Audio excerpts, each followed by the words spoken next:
Ghana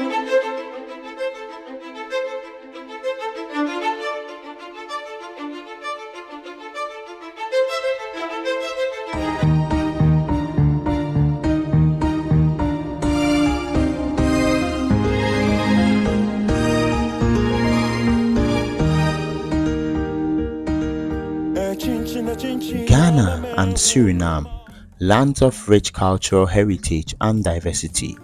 There are numerous similarities between these two nations. Similarities in terms of food, names, culture, and most importantly, values attached to fashion. In this documentary, we will explore the Kente and Pangi cloth of Ghana and Suriname respectively, stating their similarities and highlighting its transformation from time past till now, not forgetting the need for reparation.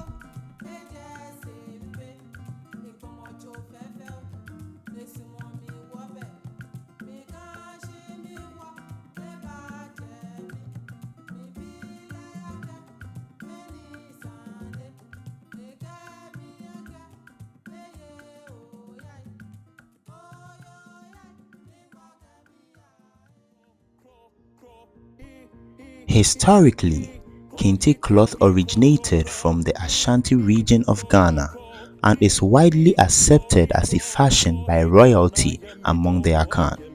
It was inspired by a spider's web. A popular legend relates how two young men, Otakaraban and his friend Kweku Ameyao, learned the art of weaving by observing a spider weaving its web.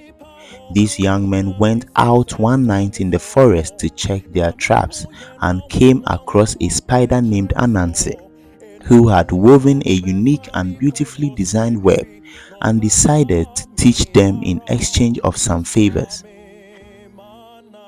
After completing the favors and learning how to weave the designs with a single thread, the men returned home to Bonre, a town in the Asante region of Ghana where Kente originated, and their discovery was soon reported to Asantehene Osei Tutu, first ruler of the Asante Kingdom. The Asantehene adopted their creation, named the Kente as a royal cloth reserved for special occasions, and Bonre became the leading Kente weaving center for the Asantehene and his court.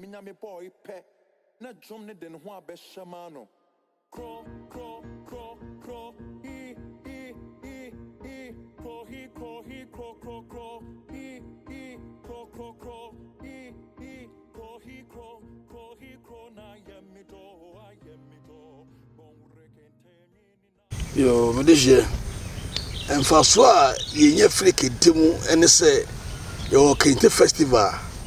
Yeah, Afibia, yes, Afibia, yes, chef, a fashion. Emma Brofoni, a man from an Baba token till me in Yamfaso. Emma from Fasidiane Boss and mine.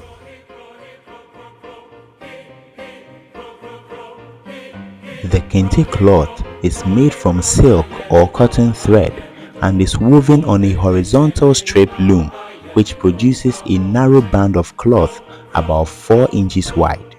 Several of these stripes are carefully arranged and hand sewn together to create a cloth of the desired size.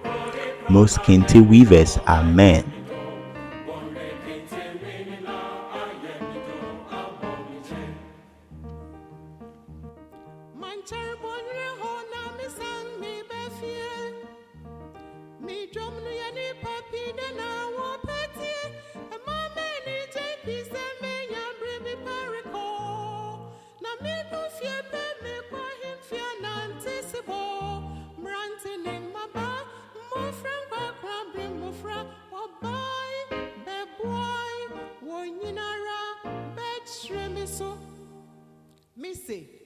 Nipanko ebebo aho ofi biara mu ankotwe anka dowa eyi na mehwe ikom na misi na nipadom yi amane ebempo na samebo won a Kente cloth is often used in traditional occasions such as weddings, funerals, and other essential events.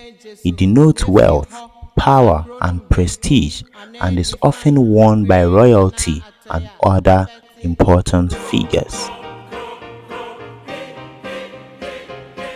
However, modernity has affected the outlook of Kente and has transcended to how people wear it. The foundational message of Kente has not been ripped off but improved upon and given a classic outlook. Kente has been internationalized and modified these days with pearls and is sewn in diverse styles for occasions such as weddings and other prestigious ceremonies.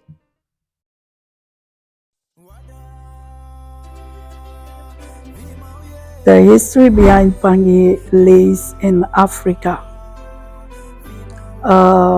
Those who are putting on Pangi are the female African Surinamese people.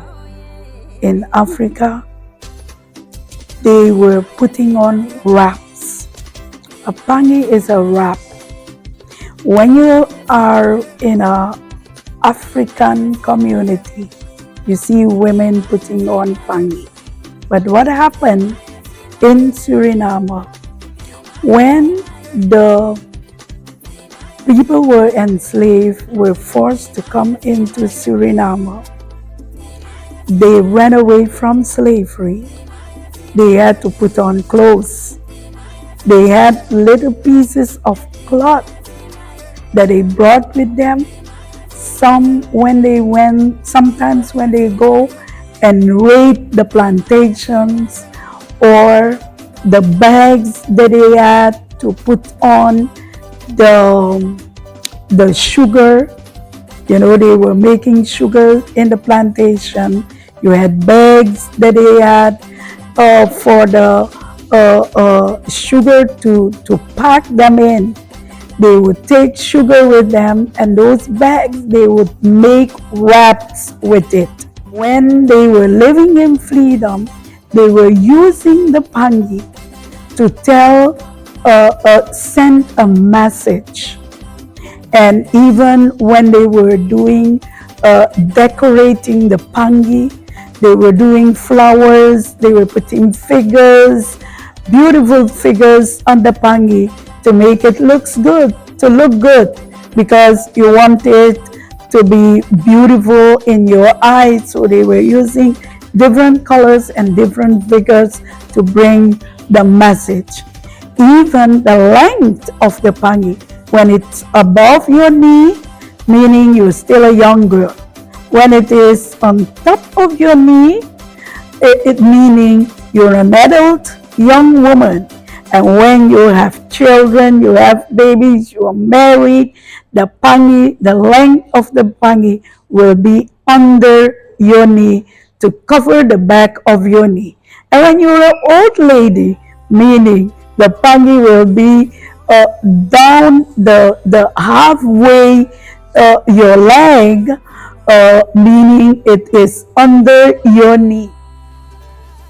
You see, this has a meaning. This. It means you know all the protocol, you're well, your upbringing is perfect. You know all the protocols of respect and politeness and everything. When it is the other way around, like it's like this, meaning you know nothing. You're just like a chicken. What did these African ladies do?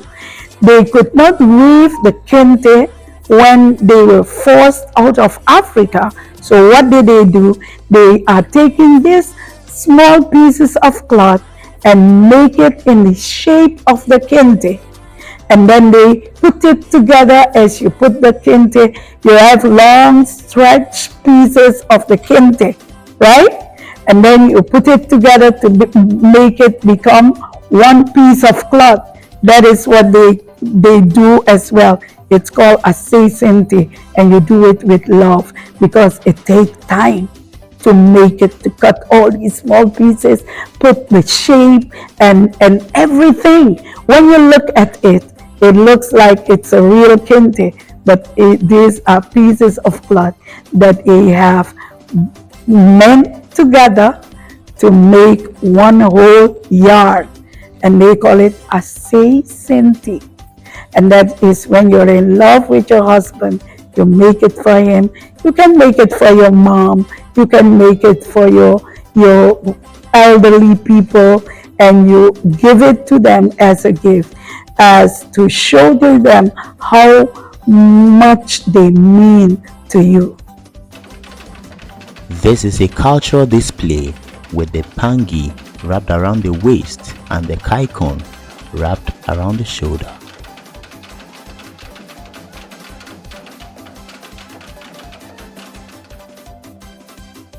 Just as the Ghanaian Kente has been modified into wall arts, sashes and bags and swimming gears, the Pangis of the Maroons have also been modified into blouses, into shirts which can be worn by men and women. It has been modified into something more beautiful than before.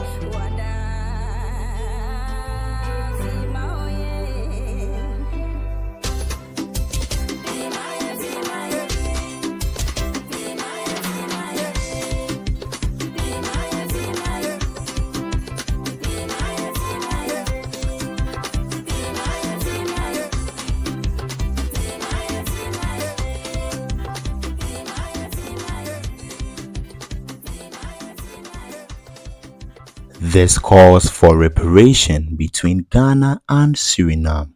We are one. Our fashion is one. Our language is one. Everything about us as Africans is one. Let's come together and develop the African continent.